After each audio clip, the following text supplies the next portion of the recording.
Telugu Desam party పుట్టి 44 ఏళ్లు.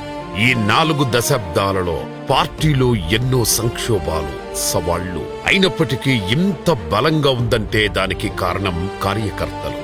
కార్యకర్త లేకపోతే తెలుగుదేశం పార్టీ లేదు. కార్యకర్తే అధినేత. ఇది కొత్త సాంప్రదాయం. అనంతపురంలో ఫ్యాక్షన్లో చనిపోయిన కార్యకర్తల కుటుంబ సభ్యులు మళ్లీ అటువైపు వెళ్లకూడదని చంద్రబాబు గారు ఎన్టీఆర్ మోడల్ స్కూల్ ఏర్పాటు చేశారు. కార్యకర్తల కోసం దేశంలో ఎవ్వరూ పెట్టలేదు. స్కూల్ పెట్టి ఆ పిల్లల్ని చదివించి వాళ్ళ జీవితాలకు వెలుగు సాధించి పెట్టే వరకు వారికి అండగా ఉన్నానంటే అది తెలుగుదేశం పార్టీ.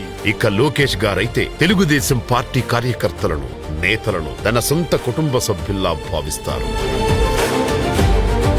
ఇక 2014, 2016లో తెలుగుదేశం పార్టీ సభ్యత్వం తీసుకున్న కార్యకర్తలకు దేశంలో మొదటిసారిగా 2 లక్షల ప్రమాద బీమా పథకాన్ని వర్తింపజేశారు. ఇది నిజంగా అద్భుతం. 2024-26 టర్ములో బీమా మొత్తం 5 లక్షలకు పెరగడం, సభ్యత్వాల సంఖ్య 1 కోటికి మించడం అందరికీ తెలిసిన విషయమే. ప్రమాదంలో ఎవరైనా చనిపోతే 5 లక్షల రూపాయల ప్రమాద బీమా ఇచ్చే ఏకైక పార్టీ తెలుగుదేశం పార్టీ.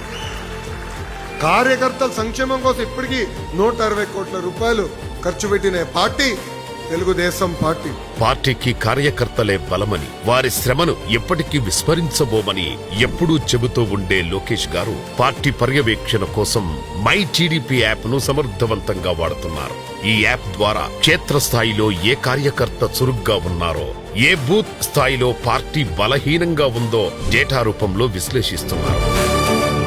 ఇకపోతే 2025లో కడపలో జరిగిన తెలుగుదేశం పార్టీ మహానాడు వేదికపైన నారా లోకేష్ గారి మాటల్లో మొదటిసారి వినిపించింది కార్యకర్తే అధినేత. కార్యకర్తలే అధినేత, కార్యకర్తలే తెలుగుదేశం పార్టీ బలం, బలగం. ఈ మధ్యనే పొలిట్ బ్యూరో, జాతీయ, రాష్ట్ర కమిటీలను తెలుగుదేశం పార్టీ ప్రకటించింది.